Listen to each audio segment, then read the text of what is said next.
Imagine a world without refrigerators, no freezers, and not a grain of salt to preserve your food.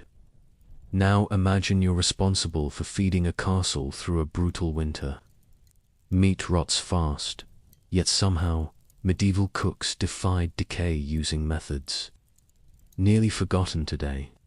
Fermentation, smoke, air, even insects were weapons in a silent war against time. Some techniques were genius, others horrifying. But they worked. How and why did they vanish?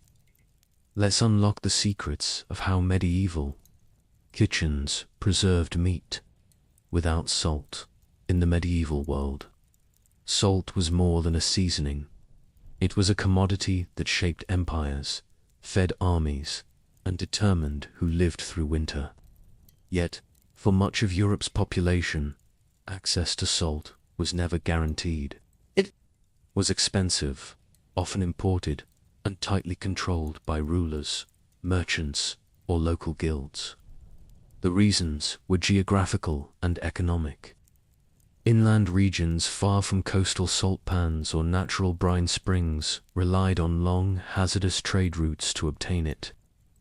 In some parts of northern and central Europe, salt had to be hauled from distant sources like the Bay of Biscay, the Adriatic, or the salt mines of Salzburg and Hallstatt, journeys that raised prices beyond the reach of common households. Salt taxes, such as the French gabelle, added further strain, turning a basic preservative into a symbol of privilege. Where the nobility could afford to cure entire boar carcasses in salt, the rural poor might only salt meat for special occasions, if at all. For monasteries, towns under siege, or peasant villages at the edge of subsistence, the lack of reliable salt supply created a serious threat, one not just of flavor, but of survival. Preservation was not a luxury. It was a critical necessity. Fresh meat spoiled quickly without refrigeration, especially during the warmer months. In regions with harsh winters, livestock were often slaughtered in autumn when feeding them through the cold months became impractical. This produced a sudden glut of fresh meat, and without a method to preserve it, waste was inevitable. The same urgency applied during times of siege, travel, or military campaign, where stored provisions could mean the difference between endurance and starvation. Salt, when available, played a central role in these preparations, drying out flesh, halting bacterial growth, and extending shelf life by weeks or even months. But when salt could not be obtained or afforded, medieval cooks and stewards turned to a range of alternative strategies. Some were based on observation and trial, others inherited through oral tradition. What they shared was the intent to halt time, to delay the decay of meat without the white mineral that most preservation techniques depended on. Smoke was one solution, used not just to flavor meat, but to coat it in preservative chemicals. Cold, dry air was another, especially in the mountainous regions where temperature and humidity could be manipulated by nature. In parts of northern Europe, fermentation allowed meat to spoil in a controlled fashion, creating edible, though often pungent, results. In households with access to rendered animal fat, meat was sealed in airtight containers, and in some places, even burying meat underground or sealing it in ash or clay proved effective for weeks. These techniques were not just culinary oddities. They were responses to environmental limits, economic barriers, and regional constraints. Where salt failed, ingenuity filled the gap. From smoky longhouses in Scandinavia to earthen jars buried beneath English farmsteads, medieval kitchens across Europe adapted in remarkable ways. The result was a landscape of preservation practices, shaped not by preference, but by necessity, and in the absence of salt. A quiet revolution in how meat was kept edible through the hardest seasons. Long before industrial methods, long before sealed cans and chemical preservatives, smoke was used to halt the decay of flesh. By the Middle Ages, the practice had been refined into a critical survival tool, especially when salt was scarce. Smoking meat without salt was not ideal, but it was possible. It required patience, control, and knowledge of materials, all of which were passed down across generations of rural households and castle stewards alike. At its core, smoking meat exposed it to low, continuous heat and the antimicrobial compounds released by smoldering wood. This process dried the outer layers, reduced moisture, and coated the meat in creosote and other chemicals that slowed the growth of bacteria. But without the drying power of salt to draw out water from deep inside the tissue, the preservation depended entirely on smoke and on how well it was applied.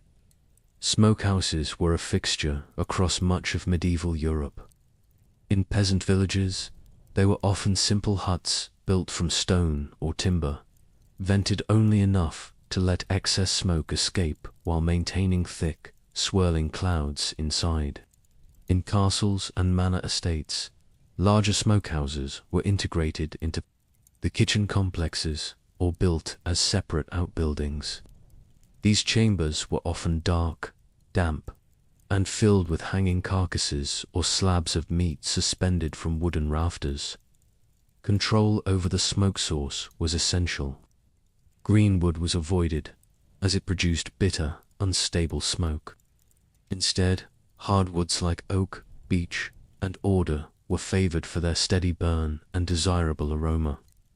Fruitwoods, such as apple and cherry, were used where available, but regional availability determined the choice. In Eastern Europe, juniper and birch sometimes substituted, lending distinct flavors but with variable preservation effects. The fire itself was kept smoldering, not blazing. Flames would cook the meat too quickly, trapping moisture inside, a fatal mistake when no salt was present. The process could take days. In some cases, meat was cold smoked for a week or more at temperatures under 30 degrees Celsius, allowing the smoke to penetrate deeply without cooking the surface. This method, although effective in the short term, created products that still required careful storage afterward. The dangers of rot remained constant. Without salt, the interior of the meat could retain enough moisture to allow bacterial growth. Once removed from the smokehouse, to reduce this risk, some households sliced meat into thinner strips or cut away fatty sections, which spoiled faster. Others combined smoke with secondary methods, hanging meat in cool cellars, wrapping it in cloth soaked in vinegar, or coating it in rendered fat after smoking. Meat stored in this way was never guaranteed to last for months. At best, it extended usability by weeks, or provided a window in which meat could be consumed without immediate spoilage. In colder climates, smoke was paired with natural refrigeration. An open shed during a frosty winter could preserve smoked meat far longer than in warmer regions. In monastic records from 13th century England, such as those kept at Revo Abbey, references appear to smoked meats being kept in sealed chambers through the winter, rotated frequently to prevent mold. In rural Scandinavia, sagas and law codes mention smokehouses as central features of the homestead, reflecting the method's importance not just in daily life, but in long-term survival planning. Smoking meat without salt was never foolproof.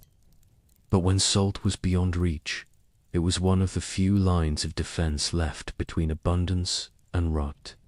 Across forests, villages, and manorial kitchens, the slow burn of hardwood and the careful dance of heat and smoke became a skill passed from one generation to the next, a silent, smoky safeguard in the ongoing struggle to preserve food in a volatile world. In the colder regions of medieval Europe, where salt was scarce and smoke unreliable in damp seasons, preservation turned to the most elemental forces available: air and time. Wind curing and air drying meat became essential practices in places where freezing temperatures and steady breezes created natural preservation chambers. From the fjords of Norway to the alpine valleys of Switzerland, meat was hung high, exposed to cold, dry air, and left to desiccate over weeks or months. The process was simple in theory, but demanded close attention to climate and timing. Air drying required the right balance of temperature, humidity, and movement. To warm, and bacteria thrived. To damp, and mold took hold. To still, and moisture lingered. Success depended on geography as much as technique in the Norse territories, especially Iceland and Norway. The tradition of hanging fish and meat in open sheds dates back centuries. Structures known as howler, wooden frames built on raised posts with slatted walls, allowed wind to circulate freely while protecting food from rain and scavengers. During the late winter and early spring, when temperatures hovered near freezing and the air was dry, these sheds became ideal drying zones. Lamb and mutton were commonly preserved this way, producing handjack jute, a smoked or dried meat still eaten in Iceland today. In northern Scotland, similar methods were employed, particularly in the Highlands and the Hebrides. Meat was suspended from the beams of cottages, or in designated outbuildings, where airflow could be controlled by adjustable shutters or open walls. The drying process not only removed moisture, but concentrated flavor and increased shelf life. In the Swiss Alps, air-dried beef, the forerunner to what is now known as Bundenafleisch, was prepared in elevated barns, where mountain air and low temperatures worked in tandem. For most peasants, these drying areas were integrated into daily life. Kitchen rafters often doubled as hanging spaces, where meat shared space with herbs, grains, and smoked cheese. But these spaces had to be maintained. Air had to flow freely. Insects had to be kept away, and meat had to be inspected regularly for signs of rot. In some regions, dried meat was wrapped in linen or cloth sacks to prevent contact with flies and dust. The risks were real. Improper drying led to mold growth, often beginning on the surface and spreading inward. Insects, especially blowflies, could lay eggs in the soft tissue before the outer layer hardened. Maggot infestations could ruin entire stores of meat. And parasites, such as trichinella, spiralis from undercooked pork, posed a deadly threat if meat was consumed too early or not dried thoroughly. To combat these dangers, medieval households relied on observation and timing. Drying usually began when the weather turned cold and consistent, late autumn or early spring, and was rarely attempted during humid months. In places like Bavaria or Bohemia, local calendars included designated slaughter seasons, based not on superstition but on environmental patterns favorable to preservation. Failures could be catastrophic. In rural communities where winter meat stores were meant to last until fresh food returned in spring, spoilage meant hunger. In some abbeys and manor records, such as those from Cluny in 12th century Burgundy, inventories note losses from improperly dried meats and the resulting need to slaughter additional livestock, a short-term solution that disrupted future supply. Despite the risks, air drying endured because it required no imported materials, no wood for constant smoke, and no salt. Just wind, patience, and discipline. In the harsher corners of medieval Europe, it was a preservation method, forged entirely by nature, and for those who mastered its rhythm, it proved a reliable safeguard against winter's hunger across medieval Europe, especially in the colder northern and eastern regions, where freezing temperatures provided only temporary relief and salt was a luxury. Fermentation emerged as a controlled embrace of decay. In the absence of modern preservation tools, this method relied on natural bacteria, time, and tightly regulated environments to transform fresh meat into shelf-stable food. What looked like rot to the untrained eye was, in fact, survival by design. Fermentation worked by limiting oxygen and allowing specific bacteria to take over. When meat was sealed away from air, whether in tightly wrapped animal stomachs, buried containers, or stone-lined pits, anaerobic bacteria such as lactobacillus thrived. These microbes lowered the pH, making the environment too acidic for spoilage organisms to flourish. The result was preserved flesh, altered in texture and taste, but safe to consume after weeks or even months. In the Nordic world, these techniques were embedded in tradition. One of the most notorious examples is hackerel, a fermented shark meat, still consumed in Iceland. Though not a staple in the medieval period, it shares principles with earlier preservation methods.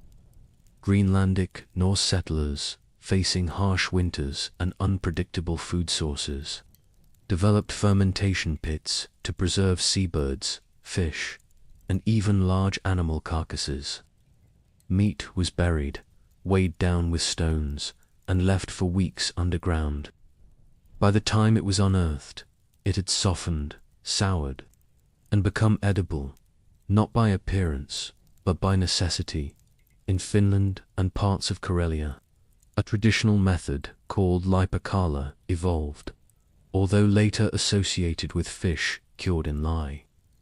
Earlier versions involved long-term fermentation of freshwater fish in cold cellars or sealed containers.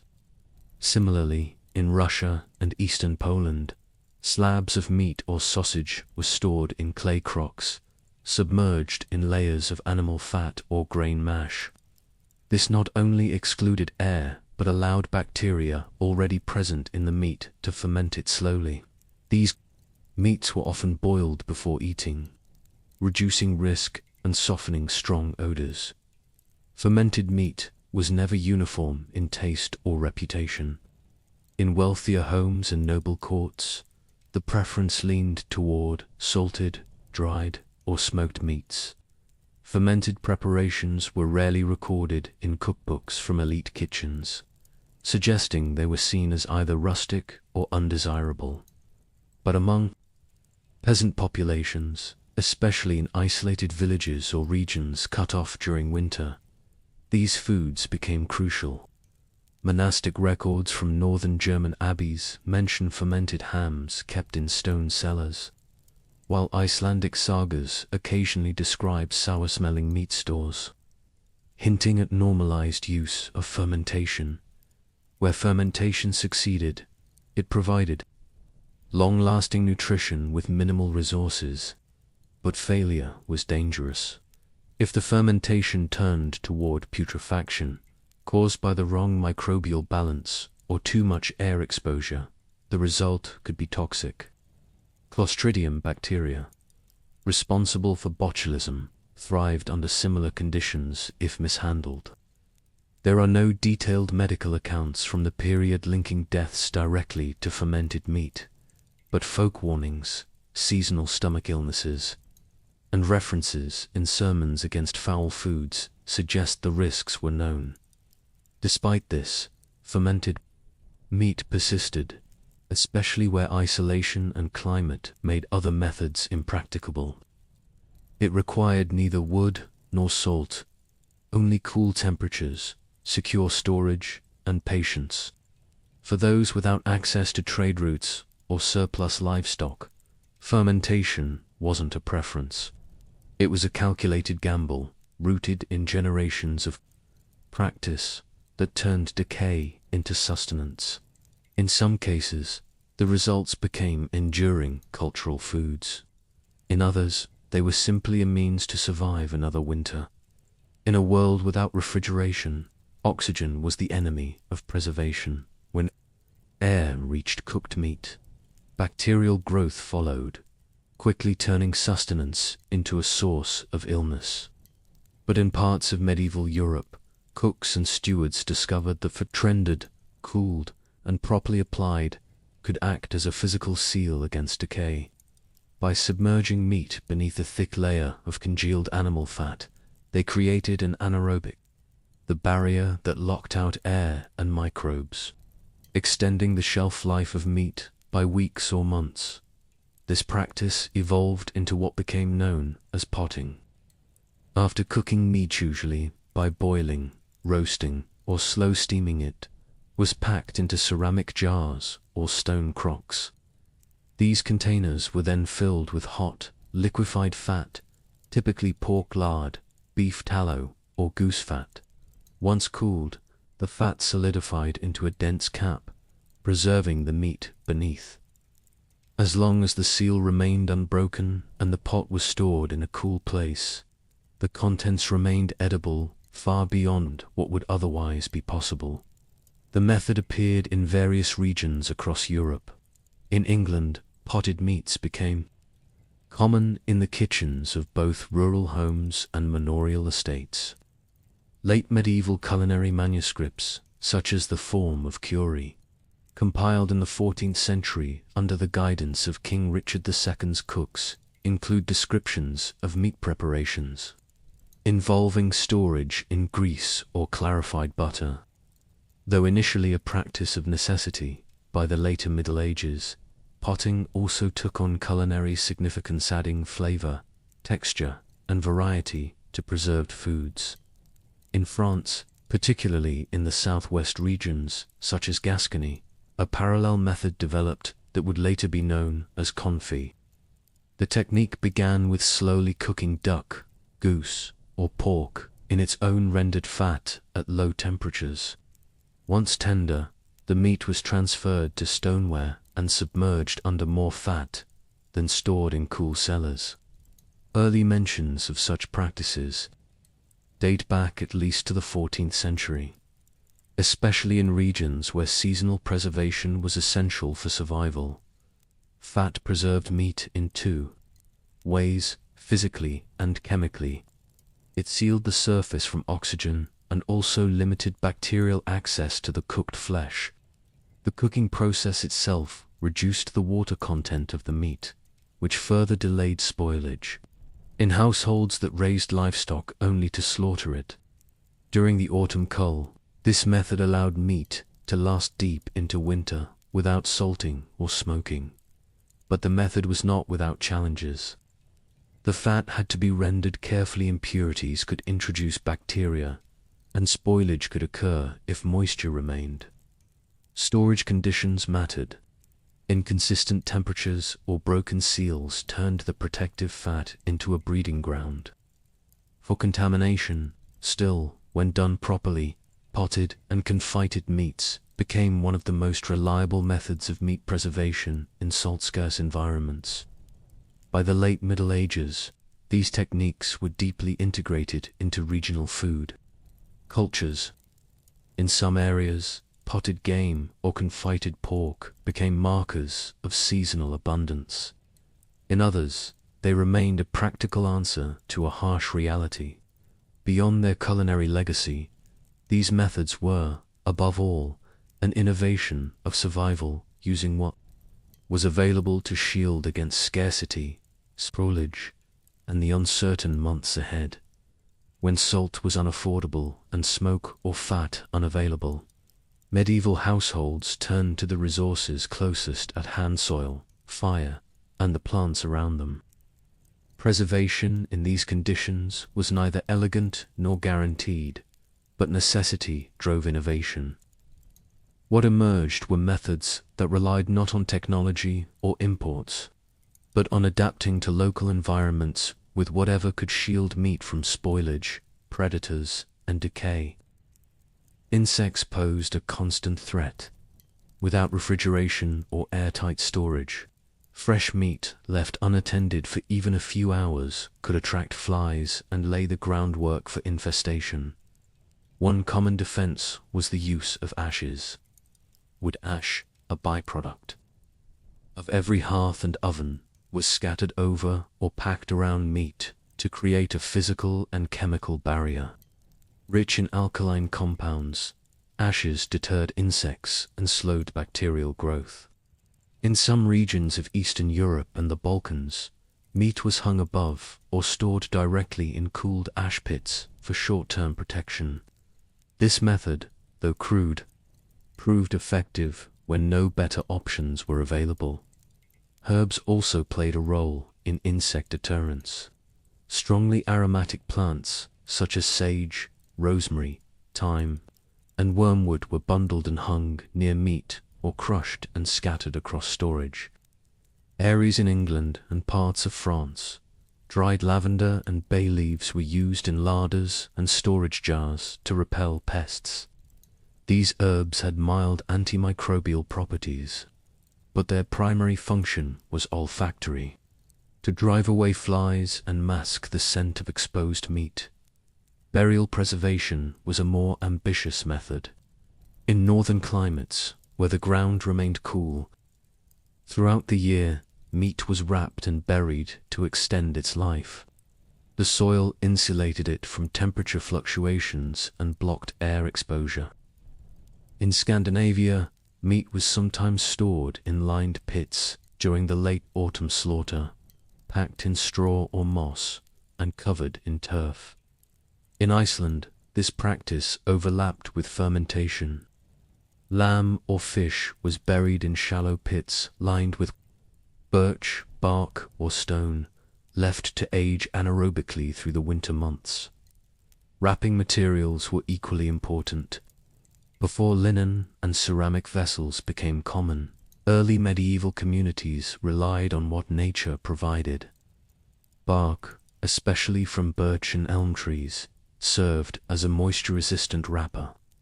Animal skins cleaned, dried, and sometimes treated with vinegar were tied tightly around meat to reduce oxygen contact.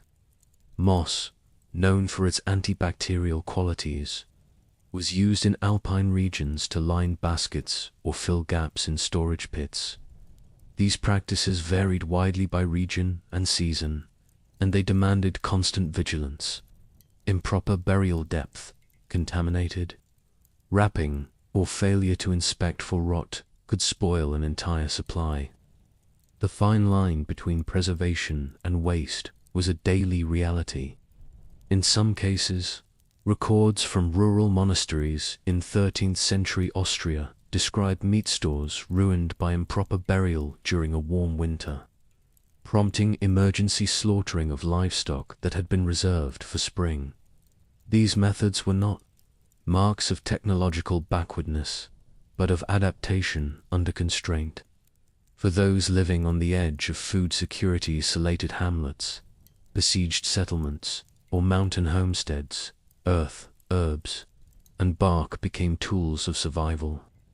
When nothing else was available, they represented the last stand against decay. Not perfect, not always safe, but often just enough to see a household through to the next harvest. Long before the microbial world was understood, medieval societies faced a constant threat that seemed to strike without warning. Food spoilage. Meat that looked safe one day could become dangerous the next. In the absence of science, the boundary between preservation and decay was not just physical, it was spiritual, symbolic, and, at times, supernatural. Throughout medieval Europe, food preservation was intertwined with local superstition. In rural England and parts of the Low Countries, it was believed that evil spirits or malicious intentions could cause meat to rot prematurely. To counter this, householders sometimes hung protective charms near their pantries or smokehouses. Crossed iron nails, sprigs of rosemary, or religious symbols were placed above storage areas, not for decoration, but as guardians against unseen forces. In Germany and Scandinavia, certain days were avoided for slaughtering or preserving meat. According to regional folklore, meat killed or hung on specific saints' days, especially during Holy Week, was more likely to spoil. The idea was not based on temperature or sanitation, but divine favor. A poor choice of timing was said to invite misfortune, and some believed it was a form of punishment for disrespecting the sacred calendar. Charms and incantations were also used in more remote parts of Eastern Europe. Among Slavic peasant communities, small prayers or whispered words were sometimes spoken while hanging meat or sealing a storage jar. The intention was to ward off the nav, or restless spirits, who were thought to cause rot or infestations. In Hungary and Transylvania, written texts or protective runes were occasionally etched into the walls of smokehouses or barns. The line between practice and belief blurred even further when preservation methods succeeded or failed. A well-smoked ham that survived a warm winter might be credited not to the craftsmanship of the butcher, but to the protection of a saint or the power of a blessing. When meat spoiled unexpectedly, it was rarely blamed on bacteria known until the 17th century, but rather on curses, envy, or a lapse in household ritual at the psychological level. This fusion of belief and preservation reflected a deeper fear. Spoiled meat was not just wasted, was dangerous. Foodborne illnesses, though not yet understood in clinical terms, were recognized in effect. Vomiting, fever, and death could follow a bad meal, particularly in summer. The threat was invisible, immediate, and terrifying. Myths, charms, and superstitions were, in many ways, efforts to manage that fear, to assign control where none existed. In an age before germ theory, preservation wasn't just a matter of skill. It was an act of faith. Preserving meat in the medieval world was never just a question of technique, it was a reflection of class. The tools, methods, and outcomes varied dramatically between the great halls of the nobility and the modest hearths of the peasantry. Each faced the same fundamental problem: how to keep meat from spoiling. But the means and the consequences were not evenly shared in the kitchens of manorial estates, abbeys, and castles. Preservation was a matter of logistics and scale. The elite had access to salt imported from Brittany, mined in Salzburg, or traded along the Venetian routes. They had purpose-built cellars, lined with stone, that stayed cool even in summer. Meat could be hung in well-ventilated smokehouses, or packed in salt barrels. Ceramic vessels were clean, sealed, and plentiful. In the courts of France and the Holy Roman Empire, households kept inventories of wax-sealed confits, smoked game, and salted pork. These resources shaped not only how meat was preserved, but what meat was eaten. Noble cuisine emphasized variety, seasoning, and preservation that enhanced flavor. Confit goose, spiced sausages, and preserved venison were not just staples, they were status. Preservation was integrated into the rhythm of the estate: autumn slaughtering, seasonal salting, and storage for the winter feast calendar. Records from the 14th century Savoyard court show preserved meat shipments managed months in advance, coordinated by household stewards. For the peasantry, preservation was immediate, improvised, and fraught with risk. Most rural families lacked regular access to salt or sealed vessels. Cellars, when they existed, were shallow and vulnerable to temperature swings. Livestock were precious. Slaughter occurred rarely, often timed with religious festivals or the turning of seasons. What meat they had was usually consumed quickly or preserved using local knowledge, smoking over open fires, burying in cool earth, or sealing under fat. In reused containers, where noble households could discard a spoiled ham, a peasant family risked hunger. Yet this scarcity gave rise to innovation.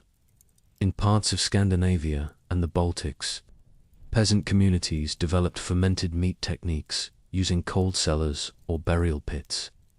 In mountainous regions, dried meat was hung in rafters, exposed to steady alpine winds. Creativity replaced luxury meat was stretched with legumes, porridge, or root vegetables. In rural Bohemia, families lined baskets with moss or bark to slow decay. Preservation shaped cuisine, where the rich could afford preserved meats as standalone dishes. The poor turned them into stews, broths, or potages recipes that made small portions last longer. Over time, these differences hardened into cultural norms. Nobles dined on elaborately cured meats seasoned with saffron or cloves, ingredients imported at high cost. Peasants adapted to local herbs, smoke, and earth because of preference, but necessity.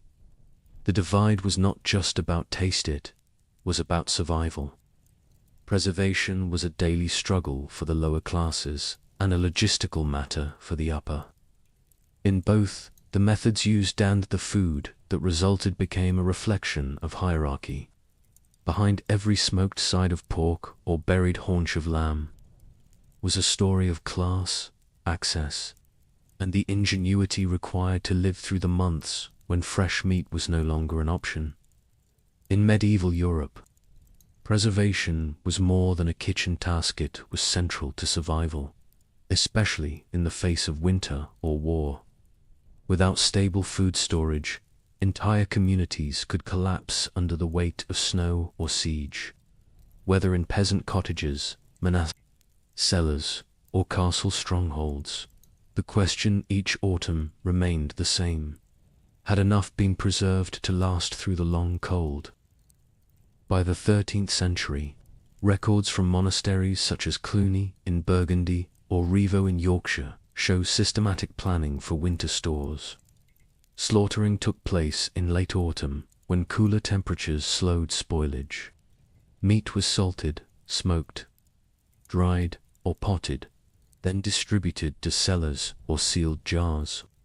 Monastic inventories often listed not only livestock and grain, but quantities of preserved meat essential for feeding dozens of resident monks and workers through months of agricultural dormancy.